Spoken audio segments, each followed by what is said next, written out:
So today's topic is on really two of the three jewels of Buddhism. And traditionally, should you choose to become a Buddhist, you take refuge in the three jewels: the Buddha, the Dharma, and the Sangha. And something I mentioned last week in our book study was that I'm listening to a book on the Heart Sutra by Red Pine, commentary on it. And in there, he said that the most important aspect of the three jewels is the wisdom aspect, the Dharma aspect. And it kind of made my head start to spin a little bit because I've often thought of the Sangha as if I had to choose which part I needed the most, it would be the Sangha. And the Buddha talked about that. So I started writing some notes. So this is what I came up with.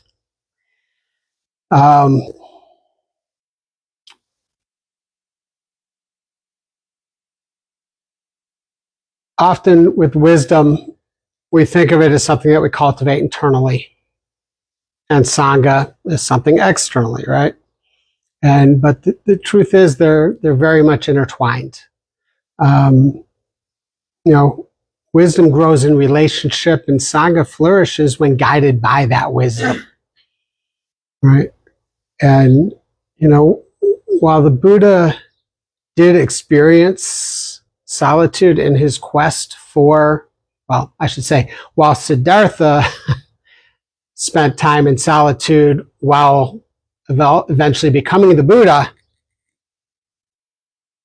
he realized that it wasn't the solitude that gave him the ability to become enlightened. That meditation and personal practice are essential, but awakening truly unfolds within that interconnectedness of all of us, and seeing this wisdom clearly in the conditions of community, right? And wisdom isn't necessarily within the Buddhist context, intellectual knowledge. It's more, I guess I would say, heart knowledge. Seeing things clearly as they are, right? Seeing the impermanence where we once saw permanence, seeing the interdependence where we once saw separation, right? And noting that our suffering is, in general, caused from our clinging to these fixed ideas about ourselves. And I think I saw, through this wisdom, I saw my boundaries kind of soften once I can separate the me and the mine to becoming more of an us. The person I consider to be my first teacher was Lama Surya Das, and he speaks quite a bit about interbeing. And one of my favorite lines of his is, through interbeing everything, through interbeing with everything rather than against or apart from it, I'm able to see through the illusion of separateness. And it kind of states how this wisdom just naturally flowers into compassion, right? When we can see our interbeing with all of nature, then another person's suffering is no longer separate from us, right? And this wisdom reveals that we're truly never alone, right?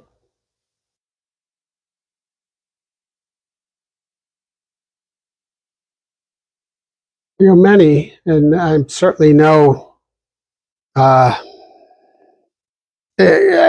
can't exclude myself from this, believe that, I should be able to achieve my spiritual needs by myself, right? if I just meditate enough, if I just read enough books, I will become able to overcome suffering. And as I referred to earlier, the Buddha's line of when Ananda, his attendant, said to him, half the holy life is good friendship and spiritual companionship. And the Buddha said, no, don't say that, Ananda. Spiritual friendship is the whole of the holy life. He understood that we waken together. And Sangha is not simply a group of people who agree with us. And that would be nice. But in fact, Sangha actually challenges us, right? Shows us our impatience, our judgments, our attachments, and our fears, and so on. Just sit in one of our book studies. The communication that we share in there teaches us that, right? Anyone can feel relatively peaceful sitting alone in a quiet room, but the real test comes when we're with other people, right? Can we listen deeply, right? Can we forgive? Can we remain open when we disagree with somebody? Can we celebrate another person's success without having envy? Right? This is where wisdom becomes lived experience. Right? I often say we don't meditate to become good meditators. This is why we meditate. Right? It's easy for us as individuals to miss our blind spots, our habitual patterns. But it's within this community that we begin to see a little more clearly. Yeah, it's going to be uncomfortable, right? Other people, even other practitioners, may unknowingly trigger us. Maybe somebody says something that irritates us. First, the go-to is, oh, they're the problem, pointing that finger, right? But this wisdom invites us to ask ourselves, what's happening in my own mind right now? Right? And our community suddenly becomes our field of practice. Right? Instead of seeing these challenges as obstacles, we see them as opportunities.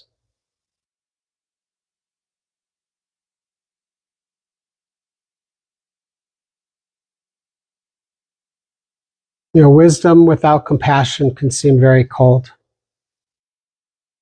Compassion without wisdom, sometimes referred to as idiot compassion, can be exhausting, right? And Sangha really helps us to balance these two out. When we lose confidence, it's our Sangha that can help build us back up. When we're suffering, we can lean into the collective strength of our Sangha to help.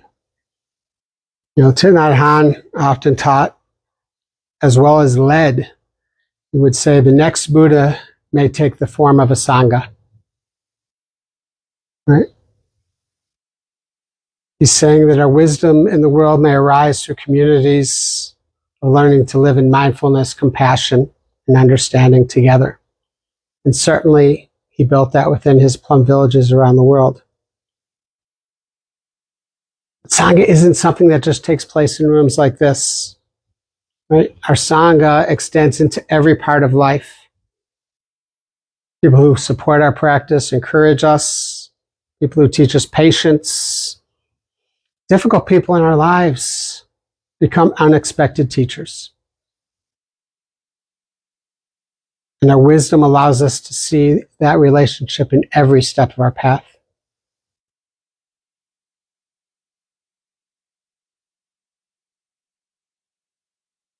So this path is not walked alone. This wisdom reveals our interconnectedness, and our Sangha allows us to experience and embody it. Right? And together we're reminded that awakening is not about becoming separate. It's about recognizing that we belong with one another.